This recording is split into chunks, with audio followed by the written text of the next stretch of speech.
2014 Dodge Ram brake rotors front and back replacement. Obviously, first things first.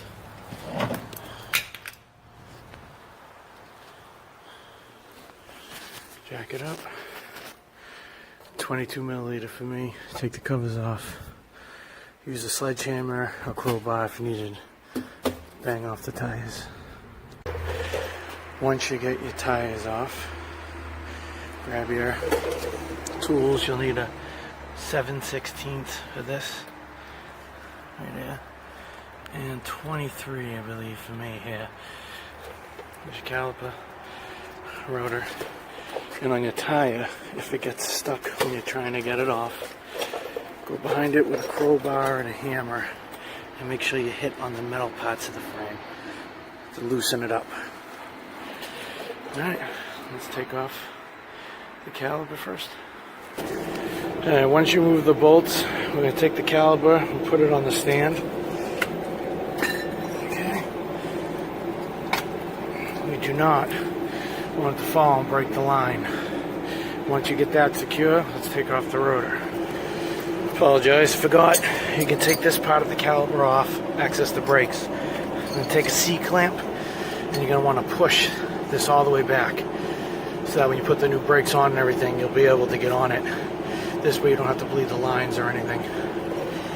Now rotor, which this is on here pretty strong, so I'm going to hit it from the back and the sides with a little sledgehammer. Just make sure you don't break anything back here. You know, you don't have to unhook the sensor either. Alright, now use your C-clamp, push this back, and make sure you put this type of grease all around the outside of that. Make sure you use the type of anti-seize to put back in the 4 bolts you just took out. It's very important. And also, when you go to do the brakes, when you put the new ones in, put on the sliding metal that the brakes slide on, put anti-seize in there. Now with the rotor, I had trouble, so right here you got a nice gap. Push this out of the way, take your sledgehammer, smack the back of the rotor, turn it, watch your fingers so you don't pinch it, and keep doing that and shaking it little by little. It'll make its way. So usually you haven't done your brakes in a while, your tires, your rotors, everything's going to be sticking on you. Now front and back a difference though. Got my new premium, switching out the old. Alright. Got my brakes already. I never seized on it, all my bolts ready. I'm going to put this on. Voila, that's on. Now, take from the brake caliper, go around this, reinsert the brake pads into caliper, put it back on this. Do not hit your brakes until you're done with all 4. Very bad idea if you do. Alright, rotor on, caliper on. So now I'm going to tighten these 4 down. These don't go over, just hand tight, 1/4 inch. These go as tight as you can go, plus a half, 2/4 inch more if you can. And then do the other side. And when we're done with that, we'll take a look at the front. Alright, now we're working on the front rotors and brakes. Alright, we're going to take off the caliper first. Take these 2 nuts off, all 4. Pull this off, place it on the jack. Again, don't want to rip any lines, have it hang and break or anything. And then once you get it settled, we'll disassemble the caliper, take the rotor off, and replace like new. Also, so don't forget, on these nuts, you'll have to hold this one as you loosen this, but they're not that tight.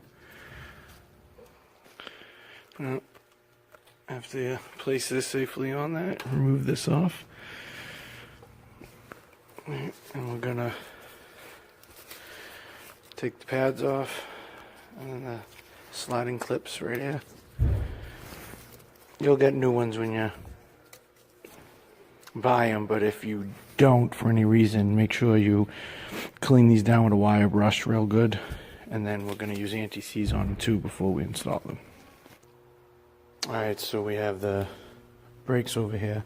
Make sure when you pull them out, in case you've never done this before, to get the clips in here, the new ones, and the same way the old ones were. Make sure you got in the right position so you don't get any confusion on what goes where, how it goes in. Clips inserted, brushed out, and cleaned in here. Okay, got the 4 bolts, anti-seize. Got those all anti-seize up so when they go back in the slots, ready to go. Now the brake caliper, use your C-clamp, okay, to push these in. Alright, do not hit your brake. Make sure your cap's off of the brake fluid line, but do not hit your brakes. Just leave it in park, and then use the C-clamp to push this in. Use C-clamp to push this in. Use caliper grease. Get all on the outside of this, and then when you remove this off, you'll be able to put the new brakes. Will slide right back in, and then put it back on this, put all the bolts in. Alright, but obviously next up we're putting a new rotor on. Alright, getting the new rotor on. Here's the old one. To get the old one off, you kind of get good room over here and you bang this pretty hard, and then you would turn it and bang it again, turn it, bang it again, turn it. If it's not budging, you gotta go out, back in, out, back in. Also, smack the inners and the outers many times to loosen it up, but do not hit the bolts. Alright, let's get the brakes on, the caliper back on.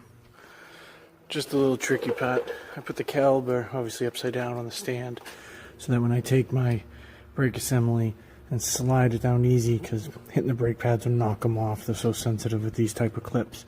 But once you place that on, take the little screws, alright, make sure you get these into space, hand tighten these on, because at least now this is held on and you'll be able to flip this right onto your rotor, and then insert the other bolts with the anti-seize. Alright, voila, everything tightened down, everything on. All you gotta do is put the tire back on, tighten everything down. Once you get it tight, then drop one side, or if you want to wait to the end, and then you can torque spec it. Mine's 150. Yeah, tighten it down to torque, go do the other side. Again, do not hit the brakes till you're completely done, and make sure you have enough fluid in there after hitting the brakes.